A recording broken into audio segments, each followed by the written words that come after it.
And our first speaker will be Fernando Rubino Pereira.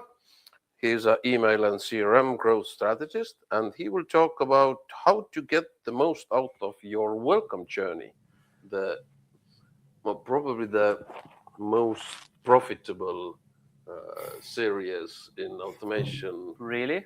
Yeah, Well, Fernando can probably tell us if it's yeah. true or not. Hello, Fernando. Hello, good morning from Germany. Thanks a lot for the invitation.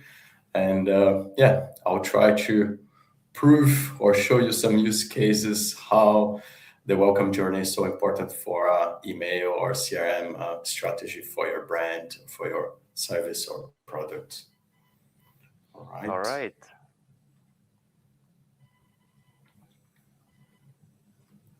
So the agenda for today, I'll give a little introduction about myself, and then let's dig into the welcome journey.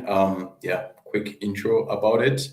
And then I will provide for you 10 essential tips from my experience, some use cases, and then at the end, I'll finalize with key takeaways, and then we open for questions. Yes, so my name is Fernando. I'm originally from Brazil, been living in Germany for the last 9 years. I started my career as digital design, and I worked a lot as a graphic design also. And then in 2013, I started to working with email marketing and best practice for Splio. Then I could get a bit of experience in mail deliverability, working for former Return Path, now Validate.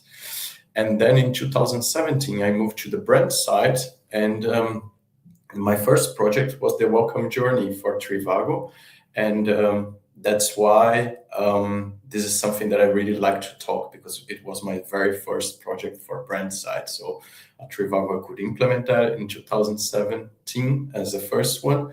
Then I moved to Canyon Bicycles, and then I create a way more advanced welcome email with a lot of interactions, omni channels. I'll talk about later. And now, happy to having a new challenge here at Metro, where I just started last month. And I'm really curious to also work in this CRM email strategy for Metro here in Germany. Cool, let's start. A bit of introduction about the welcome journey for those who doesn't know, and I like to bring this statement because it really matches with the welcome journey. You only get one chance to make a good first impression. So it's like you're meeting your first, I don't know, the love of first sight, and this is the welcome journey. Is the very first touch to show your brand, your service, your product to your customers. So that's why it's really important to make a really good first impression. And I'll give you some market numbers. So the welcome journey has normally a really good open rate because the user just sign up for it and they receive the email from you, and then the open rates are quite high. So the average from the industry is 42%. But I know a lot of brands, unfortunately, still not doing it. So 25% of all brands, they're not doing the welcome journey. And the other ones that are doing, the 75% doing, only 4% does the welcome journey. The journey, what I mean, is more than one email. Because you can say that you send the welcome email, which is the only one, and that's it. But the journey that goes another, let's say, 2-3 emails, depends, it's only 4% of the brands. And normally, not most, but 38% of the brands, they offer discounts on the welcome journey. And then maybe it's a bit controversial from my personal opinion, and then I will show you. So in this graphic here on the right side, you see that as long as you send more series of email during your welcome, you're getting, of course, better open rates, because the user gets more interest on your brand. They want to find out more, and it becomes more relevant if you're sending more than one email. And that's one of my recommendations for you. So let's start with the welcome journey and the tips, the 10 tips that I'm providing you today. First, you have to plan it, and it's not so easy to plan because, this I really like to play because it's very a nice topic for debate on email CRM site, which is make this decision. Do you want a long-term brand building with no clear impact on sales? It's very interesting. Or you want a short-term performance market that evaluates the brand. And then comes to what I mentioned before about offering discount straight away without really introducing your brand, your products, your benefits. So it's a very nice thing to put in the table and thinking before you start planning the journey. So, and then of course, when you start planning, you have to think about the content, the imagery, translations if you deal with global campaigns, and the flow of the journey. So you really need to know, let's do one email, and no, really plan and especially focus on the goal for the journey. Do you want offer discount, but maybe the brand, the user will just use the discount and run away from your brand? Or do you want to create a very long-term strategy, and then the customer is still, getting to know your brand and get it, a really becoming a brand lover, let's say like this. So first, plan the journey itself. The second, and it's the first email, the first side, is the introduction email, or the very first email. And here you need to, pay attention to the tone of voice, email is electronic, but it's possible to give a bit of human touch and personalization. That's why I brought here some examples. And I really like this, putting a picture from someone from your team and say I'm here. If you have some questions or if you have doubts about ourselves, just ask me. I think this is even though it's email, it feels like a bit more personal. And then try to personalize, because sometimes the brands ask for the first name and email as a symbol for registration to the newsletter, and then you don't use the the first name when you are saying welcome. So I'll show an example later on, but try to personalize this because it becomes even more relevant. And the tone of voice, your brand, if it is more formal, start giving this tone of voice. So you really introduce yourself to your customers. And this is one of the most important, are the introduction email, the very first one. And then you start planning the actions, like where is going to the flow, how many emails are you sending, what's the frequency and the timeline in between one email. And this is very tricky, and then you can spend a lot of time thinking about it, because normally you have your assumptions, your company, but maybe it's another thing that you have to think and maybe test and maybe change. What are the other channels that you need or that you want to introduce at the welcome journey? Are you going to use SMS or push notification in between? If you have app program, or do you have loyalty program that user needs to sign up? So thinking about the action before trying to implement it, and try to create all the flows about it. Like if the user click here, it goes here, receive this email and that. So really think about the actions that the users can take during your journey. The fourth part is the content, and this is also, all tips are relevant, but this is super relevant because you need to think about the content, be creative, as again, I'm showing you the personalization is super relevant, especially at the welcome journey. And here I bring one example, and it's the very first email, welcome.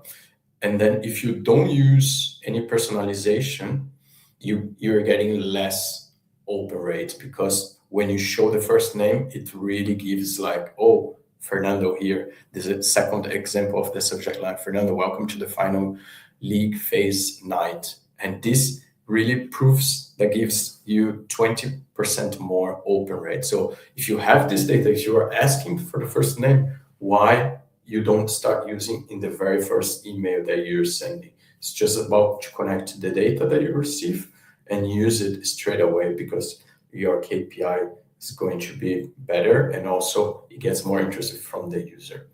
Think about the CTAs, and not only, I'm not saying about the text of the CTAs or the button that the user needs to click and take the action, but think about the landing page itself. Is that a educational landing page where we'll explain the benefits of your brand and the advantage? And this is super interesting for the content that you have to think of during the welcome journey.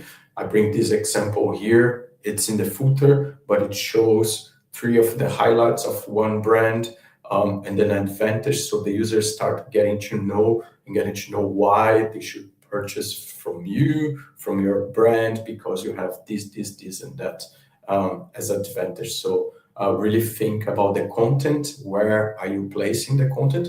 But also be careful, because if you try to put all the content in one email or 2 emails, maybe it gets too long and that people don't read. So think smart. Where are you going to place, where the landing page goes, and then you will see it become the welcome journey more successful. Let's jump to the number 5. The design also is important. First, the design, and I have a very interesting use case for myself. A long time ago, we were planning the welcome journey, and we are also planning a new email design, and we start building the email designs with the designer. It was looking beautiful, but then when we checked, we were planning the email itself only for desktop, and then when we were rendering the emails for mobile, were totally broken. So the project was a big fail, and then we really learned about it.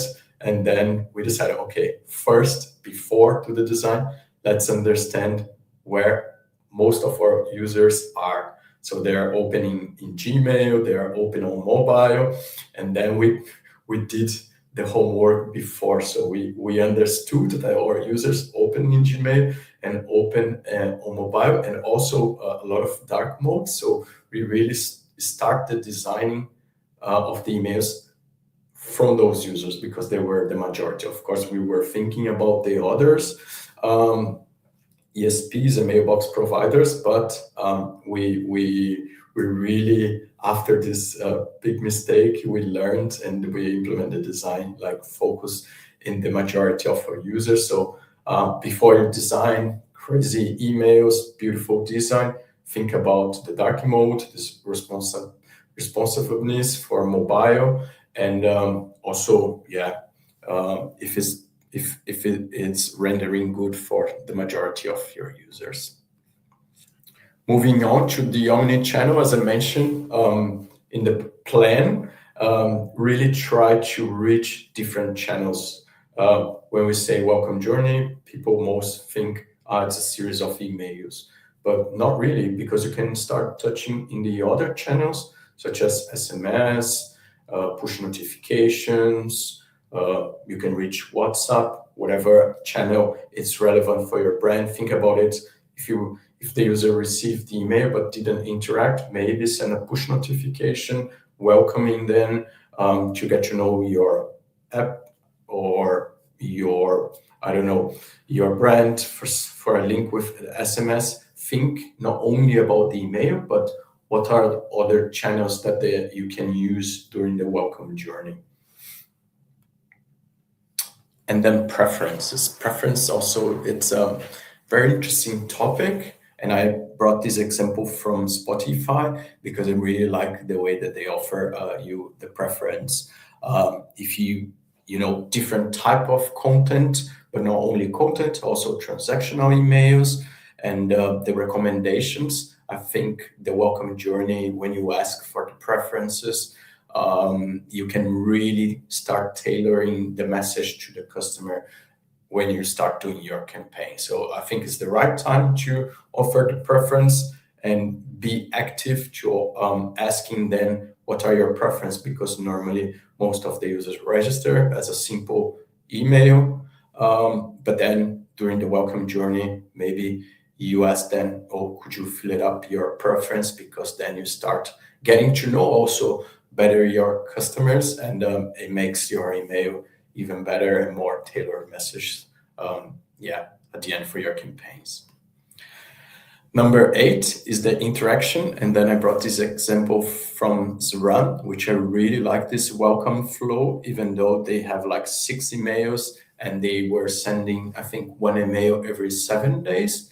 I really like the flow of this email because first, it was a product that I purchased. First, they thank for the purchase and then start, some educational content. And then the second email, they're teaching like how to set up this product, giving some tips, linking to a very nice landing page. And then they start talking about the app, download the app and then they get further to the app details, like how do you use best the app in order for you to really use this product, and then fine tuning. And then the last one was like analyze the data after you start using the product. I found super, super nice welcome flow about a product that you just purchased, and also the timeline, like you set up, you download the app, you talk about more about the app. So it was really nice example, and I really liked. So when you plan your welcome journey, think about this interaction and how nice is the flow can be, and also the timeline for it.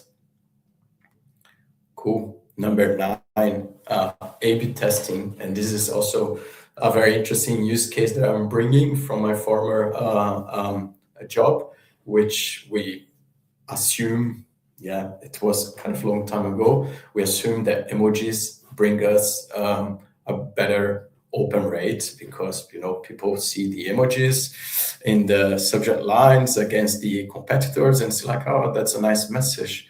But this was our assumption, and then when we did the A/B testing, it was a big shock for us because the open rate was for non-emoji was 1.5% more, and we didn't do only one test because we were so shocked about our assumption. We did a lot of A/B testing with emojis later on, and we realized that emojis are not for this type of customers that we had. So it really play an important role for us, and we had this false assumption. So your welcome journey is also possible for you to start doing some small A/B testing and getting to know the customers that you are reaching out. So that's why I always ask you to A/B testing your welcome journey, maybe during the flow, maybe getting one of the emails and do the A/B test. So you always keep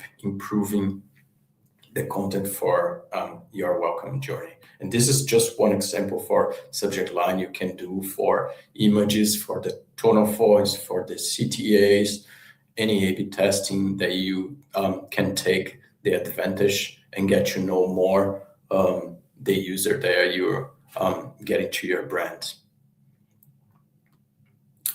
Last one is the data analysis.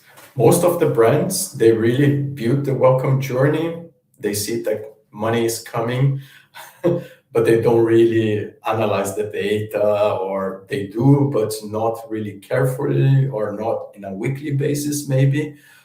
That's why my recommendations is to really, really pay attention to this, because you can see, like, for this example here, you're getting less emails sending through the flow. This is a normal behavior because the users are getting out of your welcome flow, but then you are getting less emails sent. But of course, every step you create for the journey, you get an average 10% more open rate.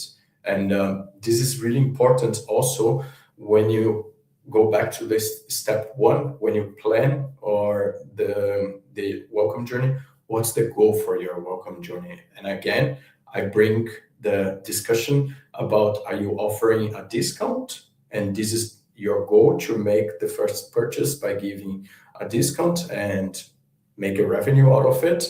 or you want to create a long-term strategy. It really depends. So, but you have to not only propose that on your journey, but also make sure that the KPIs are acceptable, because the welcome journey is one of the most relevant for the brands, but you also have to follow the data. Oh, this month we really sold a lot, and try to understand those insights about the revenue, about the open rate and click rate, because it changes all the time. It's not a journey that you build and you let an automation goes and without really checking it if the open rates are healthy, if the click rates and even the revenue. So you really data analysis play a really important role, and you always have to pay attention, I would say, weekly or monthly basis about it. So finalizing with the key takeaways for 10 tips, maybe a bit more at the end. Going back to all the start of the presentation, define the goals for your journeys. Again, it's a revenue driven, it's a content related, it's an educational journey. Define the goals, make sure you create achievable goal and go for it and see if you achieve that. How can you improve? So think about the full customer experience, the flow, how many emails are you preparing? Of course, maybe start 1 or 2 emails, start small, and then thinking in implementing later on, but start doing the welcome journey. Follow the email best practice. This is usual recommendation, having even during the welcome, the unsubscriber button and all those kind of things. The time to think is also crucial. I would say some brands takes a lot of time to send the first email, which is, I would assume it's bad. It's the best case is the real time, so the users sign up and then you send straight away the first intro email. But of course, if you cannot manage this, try to maximize also for maybe maximum 1 day, because it's crucial. Imagine if you sign up for one newsletter and then you just receive the welcome 1 week after, so you're losing time. And really thank for the user for signing up for your newsletter, and don't treat like, okay, buy here. Really thank, really welcome, give a little bit of this human touch. I mentioned some tips, and this feels like, you know, you're giving a warm hug virtually to the user. And also one nice thing that I like to be transparent and deliver it. And what I mean to this, when you start receiving the welcome journey, maybe you're telling them like you're gonna receive or weekly newsletter or monthly newsletter. So you really tell them what are you going to send in terms of content, in terms of frequency, but also make sure that you deliver it. If you're saying that you're sending a weekly newsletter, but you just send monthly, you're kind of like frustrating the customer. And also the opposite. If you're saying that you're sending monthly and then you send every day 2 emails, then you're kind of like not being transparent with it. Discount or not, think about the long and short terms for your brand. It really depends how do you want to achieve with your welcome journey.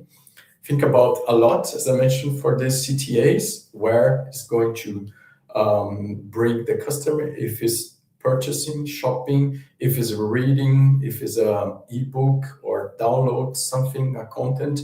Think about it. Make sure the landing page is working.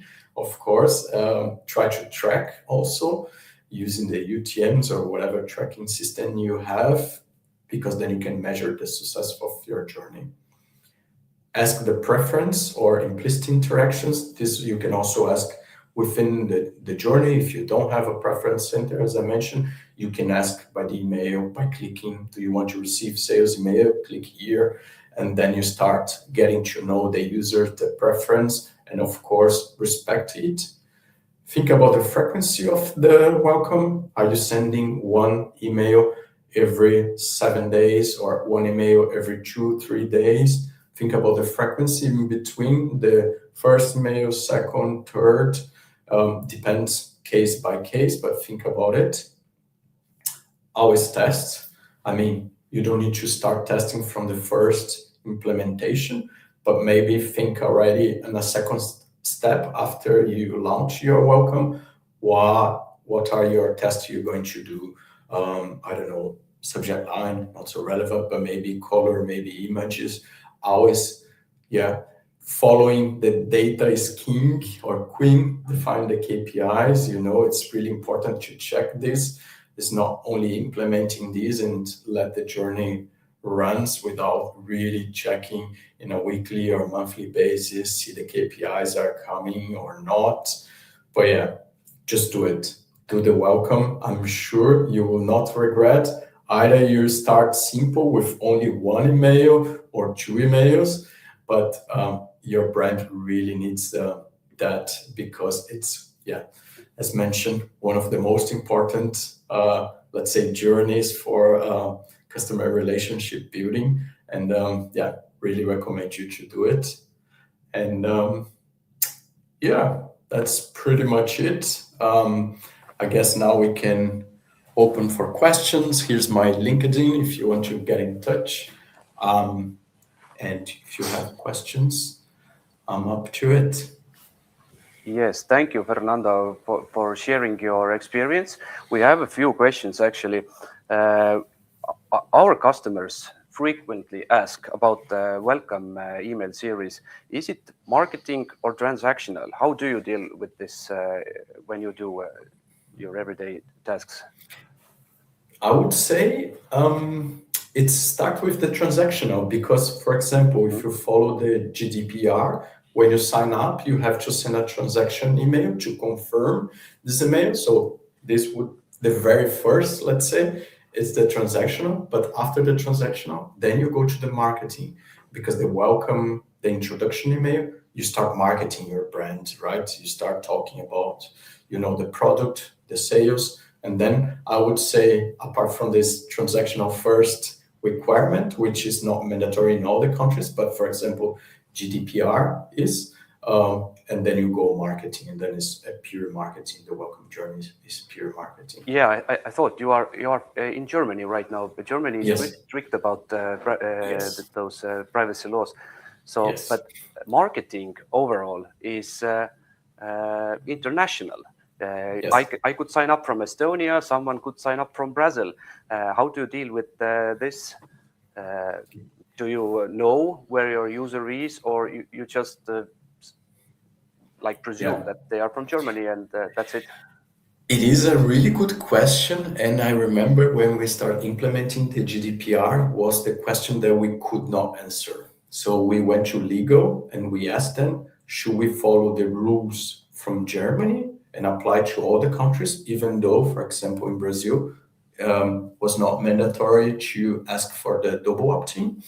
What should we do? And then even the legal department was, this GDPR by the time was so new that they say, let's be safe and let's apply GDPR to the entire world, all the brands, because it's safer that you are a company that is based in Germany and apply the German laws to the others, because also the Germans law are really strict, let's say. Of course, you won't get as much as users as you could if you do single opt-in in the countries that are allowed, but at least from the legal side, we were thinking we are safe. So we really applied the German laws and the GDPR since we were based in Germany. So yeah, good question actually, and was hard to.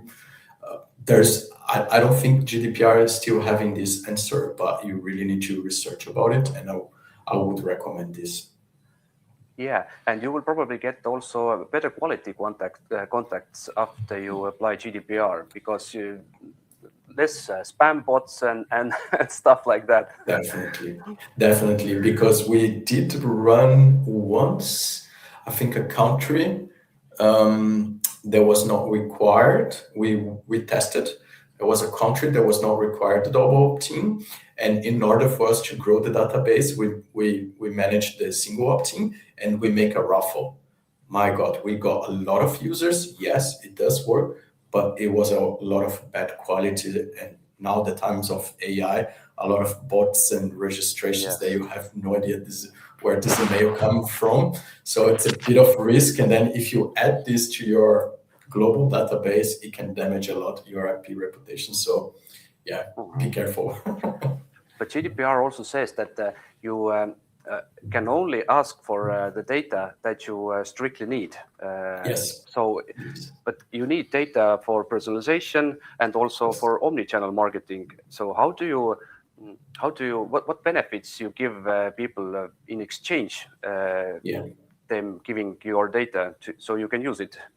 Yeah. So this is the point that I mentioned.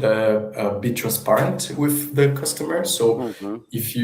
if you are asking for the data, for example, mobile phone, make sure before they fill it up the mobile phone what they will receive about it. It's an SMS with I don't know, voucher code, sales promotion. So the user really know and they can opt in and of course opt out anytime they want because they will receive what you promise and not just asking it, okay, give me your phone and that's it. So you don't know what's going to be. That's the thing. So if you ask for, I don't know, WhatsApp channel, SMS, make sure you be transparent somehow. Hmm. Don't hide in the terms and conditions because people don't read terms and conditions, but make sure before they sign up or before they give the data that you be transparent what you're going to deliver or what are you going to send.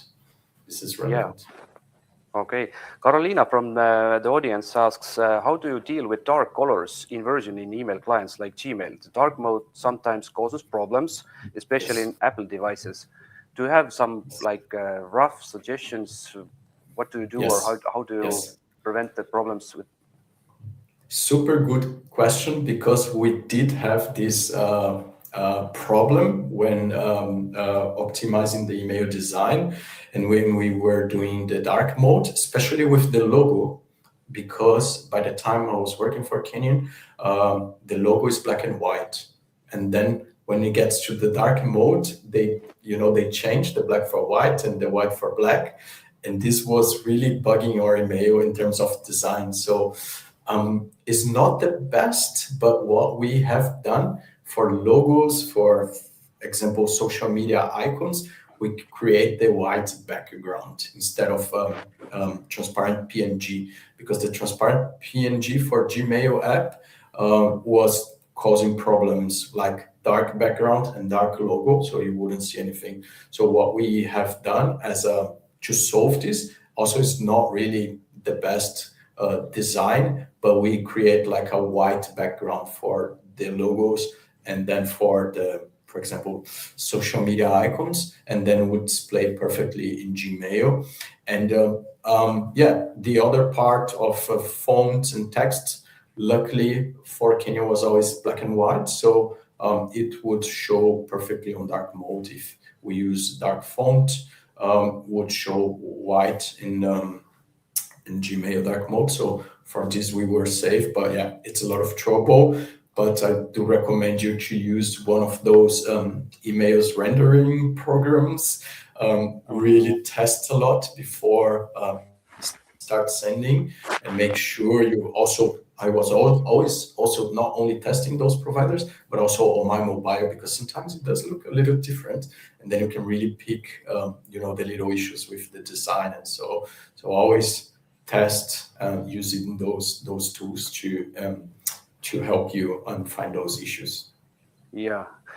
We are also using email testing app. It's in testy.at, and the Litmus is also It there. was So yes, yeah, it's always a good idea to test. Mary yes. asks, there's a newsletter welcome journey. Welcome journey for shopping and app signups, but do you have some clever examples which are out of the ordinary use of the welcome journey? For example, what about B2B services? Oh, that's a really good question. So for B2B, I'm actually learning right now because I'm working a Metro and then Metro is B2B. But it's not much different, to be honest, because the B2B, you need to explain your company and what are the benefits that your company or your brand does benefit for the other brands. For example, you have a delivery service to your company. So you're not only purchasing, but you will get also the delivery. I wouldn't say free delivery because it's not really B2B thing, but you start showing the benefits from your company to what are the relevance for the other company. And this is also something that is normal, either is B2C or B2B. So show your service, show your benefits. Maybe you have app also, or maybe you have a service that are exclusive. So try to really showcase what are the benefits, what they can learn about your brand in order to benefit the other brand. Okay. Tanel, do you have a question? Yeah, I have one question.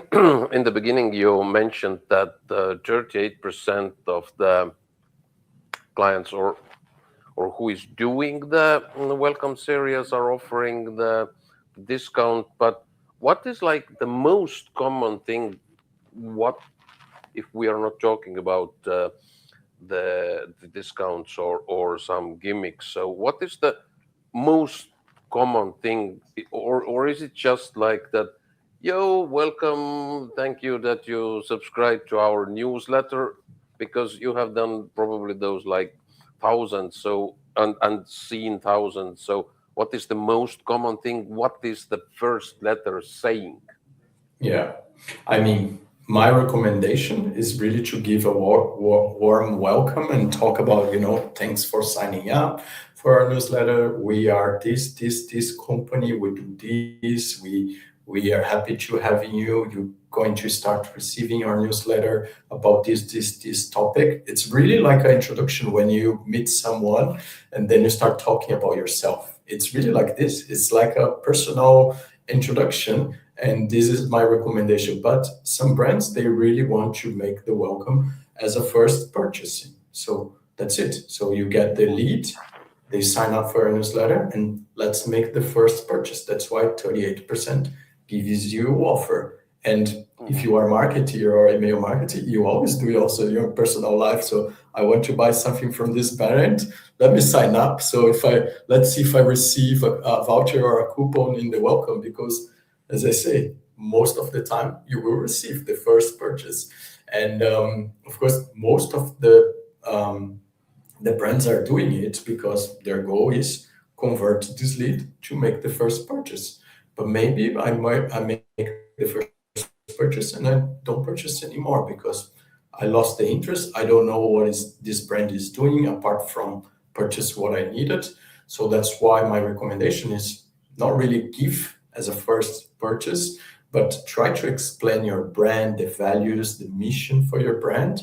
Maybe at the end of the welcome, then you give, like, I don't know, free shipping, or either if you want the discount, but try to educate first and later on make a purchase, and not straight away, hey, purchase here, because they will purchase and they will maybe give away and you lost a lead without telling them the benefits of your brand. Yeah. Thank you very much, Fernando.